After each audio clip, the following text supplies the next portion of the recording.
সরকারি চাকরিতে আবেদন ফি কমানো সহ 4 দফা দাবিতে আজকে ছাত্র অধিকার পরিষদের সংবাদ সম্মেলন। আমরা বলছি, সরকারি চাকরি এবং বেসরকারি চাকরি সকল চাকরিতে সর্বোচ্চ 200 টাকা আবেদন ফি রাখতে হবে।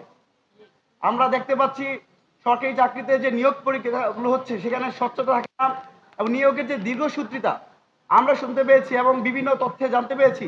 এখন পর্যন্ত সরকারি চাকরিতে প্রায় 4.5 লাখ পদ শূন্য রয়েছে। একদিক দিয়ে আমাদের 26 লাখ মেধাবী শিক্ষার্থীরা বেকার, অন্যদিকে সরকারি চাকরিতে 4.5 লাখ পদ শূন্য রয়েছে। আমরা চাই পদ শূন্য পদগুলো দ্রুত সময়ের মধ্যেই নিয়োগ দিতে হবে এবং পিএসসিতে যে দুর্নীতিবাদ ফেসিবাদের দোষরা রয়েছে, আমরা সংবাদ মাধ্যমে দেখতে পেয়েছি পিএসসির সাবেক চেয়ারম্যানের ড্রাইভার আবেদ আলীর শত কোটি টাকা দুর্নীতি। এছাড়াও আমরা 2024 সালের 12ই জুলাই কালের কণ্ঠ পত্রিকা একটা সংবাদ দেখেছি, সেখানে প্রায় পিএসসির প্রায় 17 জন কর্মকর্তা কর্মচারীর নাম উল্লেখ করা হয়েছে যারা সরাসরি দুর্নীতির সাথে জড়িত। এই চক্রটি 2002 সাল থেকে শুরু করে 2024 সাল গত 22 বছর যাবৎ বিরতিহীনভাবে প্রশ্ন ফাঁস করে যাচ্ছে, কিন্তু তাদেরকে আমরা ধরতে পারছি না।